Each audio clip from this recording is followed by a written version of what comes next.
Section 1. You will hear a conversation between a man and a saleswoman. First, you have some time to look at questions 1 to 10.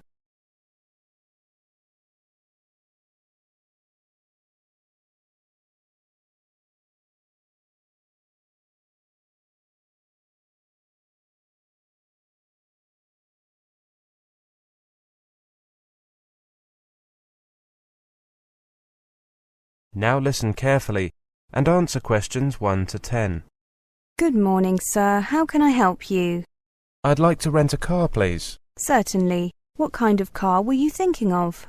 Oh, a small or medium-sized one.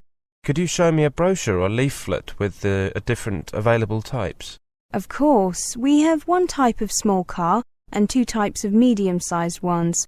As you can see, the small type is called the Iota, and the medium ones are called the Combi and the Roadster. Thank you. I see the Iota offers 20 miles to the gallon in urban areas. Yes, it's certainly very economical. The Combi is almost as good at 18 miles to the gallon. The Roadster offers 17. Is that right? You're right. Of course, those mileages go up substantially when driving on motorways. Of course. I'll be driving around town. The only time I'll be using a motorway is from here, the airport, to the centre. I see. Well, I'd recommend the small Iota. Parking can be difficult in town, and it's a touch easier with a small vehicle. Yes, of course. Let me just look at prices before making a final decision. I'm here on business and will need the car for 4 days. The daily rate for the Iota is £20 plus tax. The Combi is £25 and the Roadster is £27. Again, those prices are before tax. The tax is 15%, right? Yes, so the total costs are £23, £28.75 and £31.05 per day, respectively. Do those prices include insurance? Yes, they do. However, the insurance only covers one driver, the one who signs the rental agreement. We can cover other drivers for an additional fee. That's okay. I'm here alone. Okay, I'll take the Iota. Oh, what about fuel costs? All of our cars have a full tank when customers take them. If the car is returned with a full tank, there's no additional fee. Otherwise, we have to charge for the tank to be refilled. I see. There's a filling station here at the airport, so I'll take care of that there when I return the car. That's what most of our customers do. Could I take a few details? Then I'll print out 2 copies of the rental agreement for you to sign. I'll need your name and the name of your company first of all. My name is David Brown. That's Brown with an E. My company name is Hectrix Electronics. That's spelt Hectrix. And what is the company's address, please? It's Unit 2, Arlington Close, Battleton, Yorkshire. And the telephone number? 0675 934 888. Will you be using a company credit card or your own one? I have a company credit card. There you are. Thank you. I'll just run this through the machine. Could you enter your PIN, please? Thanks. OK, I've entered the details of the rental, but I've left the rest blank in case there are any extra charges, such as fuel. Right. I should sign here, shouldn't I? Yes, please. Now, let me tell you a few things about the car. There's a first aid kit in the boot. That has to be there by law. There's also a torch in the glove compartment, just in case. Do you have a map of the town? No, I don't. I was hoping you could provide one. That's no problem. Here you are. You won't need one for the surrounding area, will you? No, I won't. Thank you. Is that everything? Yes, the car is parked over there. It's the blue one. The registration number is K758SMD. Ah, yes, I see it. Here are the keys. The car has an alarm that you can switch on and off using this button here. Does the car have central locking? Yes, it does. Well, thank you very much. Goodbye. Goodbye, sir. That is the end of Section 1. Now turn to Section 2. Section 2. You will hear a conversation between an interviewer and an interviewee. First, you have some time to look at questions 11 to 20.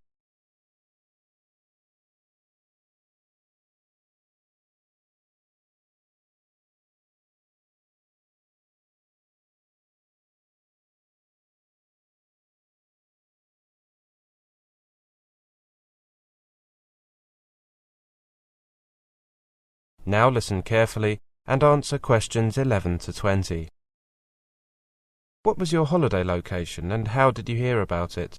My holiday location was New York. I heard about visiting New York from some friends who were there and who were impressed of the beauty of the city and who even decided to stay there and start a new life. My friend and I received an invitation last summer from these friends, so I spent my holiday there. It was the best holiday I've ever been on. So you just went there with one friend, right? Yes, I travelled with my best friend, and it was very exciting because it was the first time either of us had travelled by plane. Our excitement grew higher and higher as we got close to New York. At the airport I saw a lot of foreigners who had come there to work or to visit this incredible city, and I must say I was amazed by the number of these foreigners. I don't think I have ever seen so many foreign people in one place. How much time did you spend finding out information about New York and what resources did you use?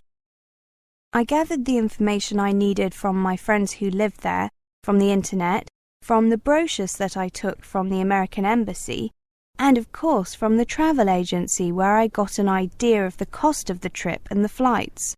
We got cheaper tickets by not taking a direct flight. We changed planes in London. Can you tell us the thing you like most in this place? The thing I liked most in New York was definitely the variety of buildings and monuments. I also enjoyed the parks. They were great. New York is a unique city. It's like you are in the middle of the world. It's considered by many to be the economic centre of the world. I also like the people. Some people told me that New Yorkers have a reputation for being unfriendly, but I didn't notice this. Were there any things that you didn't like? I think that the downside of my holiday was that there are crowds on the streets every day, almost all day long. Also, sometimes the bad weather that kept us in the house. How was your accommodation? My friends live in a big flat. My friend and I shared a bedroom, which was very big and comfortable, and most of all, we had the perfect view, overlooking the ocean. So I must say that we had all the comfort we needed. They even gave us access to a computer for us to check our email or to play on when we were in the mood and when the weather was bad. You said that the people there were fine. Yes, the people from New York are very kind, and now I will tell everybody I know this. Whenever we needed help on the street because we didn't know where to go or because we found the map confusing, they always gave us a hand and helped us find our way. Did you make any new friends? Have you kept in touch? Yes, I made some new friends there. I made friends with my friends' neighbours. We spent much of our time together and sometimes they were our guides around the city. How did you spend your time? Did you participate in any recreational activities? During the day we went visiting and walking on the streets for hours, and when the weather was bad we played a lot of chess. We had the chance to participate in the 78th annual feast of San Gennaro, but we missed the 36th annual African American Day parade through the whole of Manhattan. And we went to the Richmond County Fair on Staten Island, which amazed us in every possible way. That is the end of Section 2. Now turn to Section 3. Section 3. You will hear a talk. First, you have some time to look at questions 21 to 30.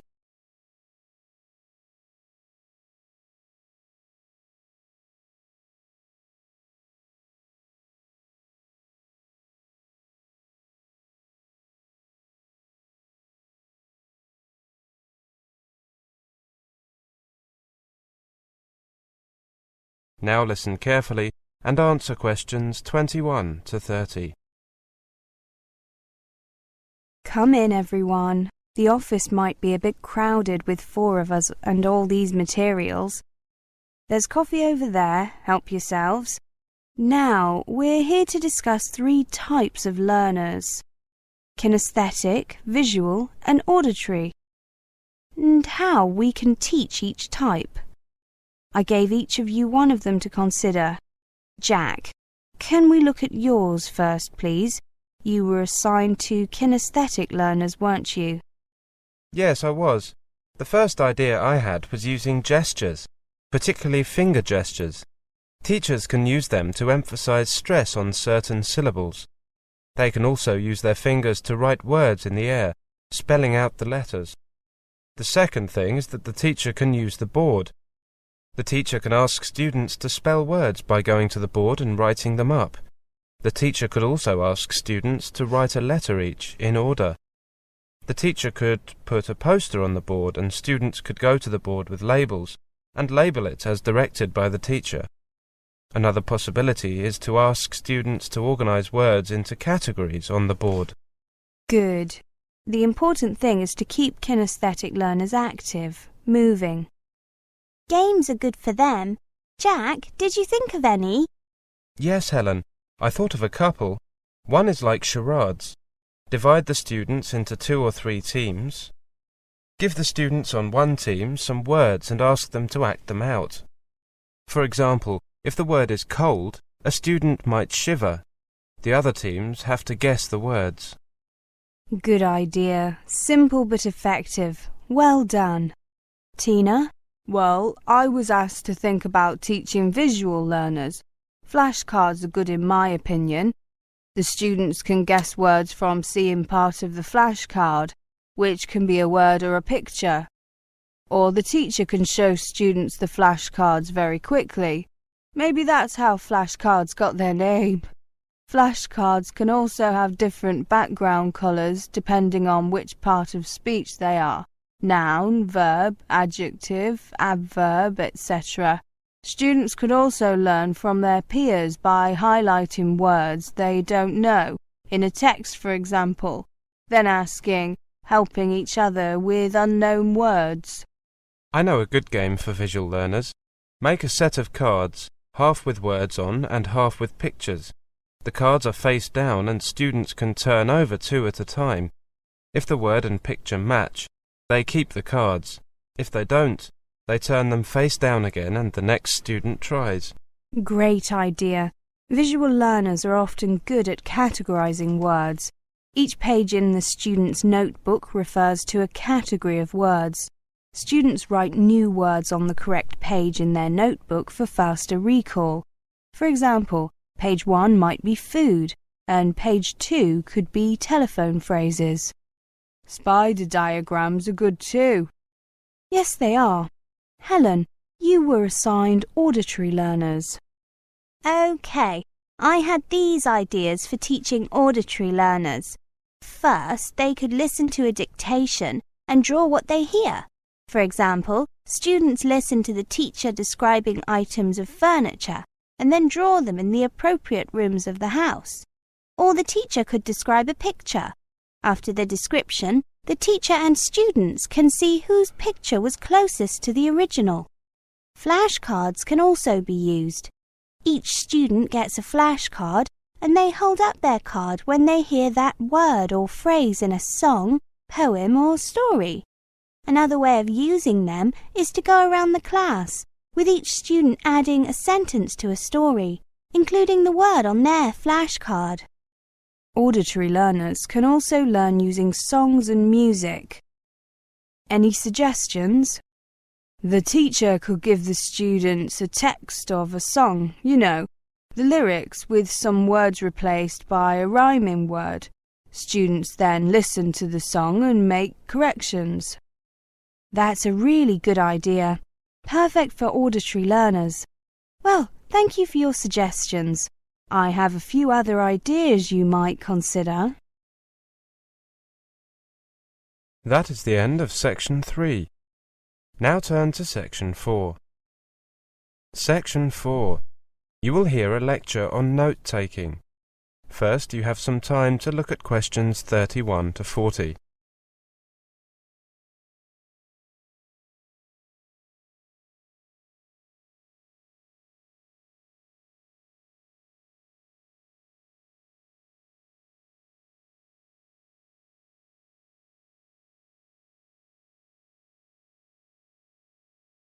Now listen carefully and answer questions 31 to 40. Welcome to this class on note-taking. Let's take a look at the basics first of all. The first question we need to look at is, why take notes? The purpose of taking notes during a lecture is to help you to concentrate on what the speaker is saying and to provide you with a summary in note form so that you can write up your notes in full later. Also, it may be that the notes provided by the lecturer are not sufficient. The lecturer may add new information during the lecture, and your own notes will be needed to provide you with a complete record of the lecture. Taking your own notes will promote a deeper understanding of the content of the lecture. So, how do you take notes? The general principle in note-taking is to reduce the language by shortening words and sentences. The following advice will help you to take notes efficiently, leaving you free to listen to your lecturer. Remember that these notes are for you, and as such you can use any method you like, so long as it enables you to reproduce the ideas contained in the notes and show how these ideas connect to each other later. However, there are certain principles you should bear in mind, and certain conventions that are commonly used, which you may find useful. First of all, you must be able to determine what you need to write down. What is important to you? How do you know what is important and what is not? This is not an easy question to answer, but there are things you can look out for. The first piece of information you receive is the title of the lecture. This is perhaps the most important single piece of information of the whole lecture, so you should make sure that you write it down in full. Even better, find out what it is beforehand so that you can have time to think about what the lecture will be about.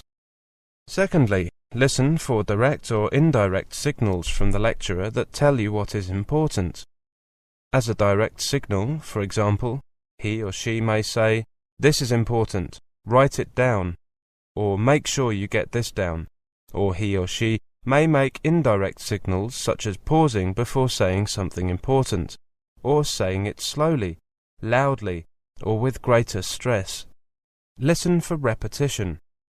When the lecturer repeats a point, go back to your first notes and add in any new details or information.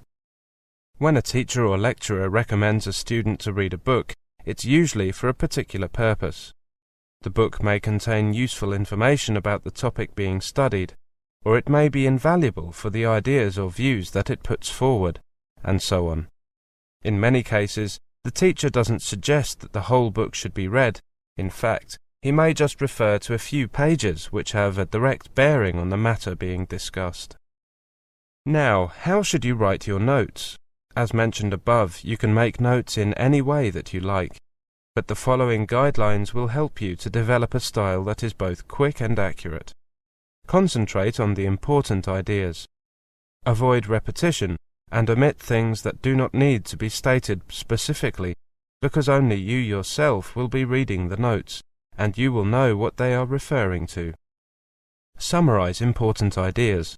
You can use words that are not used by the lecturer to restate in a shorter form what he or she is saying. Write in short phrases rather than in complete sentences. Many students ask me when they should write up their notes. You might not have time to note down everything you want during the lecture itself, so you must rewrite them as soon as possible, so that you minimize the risk of forgetting something. Finally, you should decide on a personal note-taking style and be willing to adapt according to whom you are listening. For more practice in note-taking, take a look at these books which can be found in the resource room. Study Listening by Tony Lynch, particularly Units 6 and 12. Then there's Learning to Study English by Brian Heaton and Don Dunmore, especially Units 5 and 10. The first one is published by Cambridge University Press, and the second one is published by Oxford University Press. That is the end of Section 4. You now have half a minute to check your answers.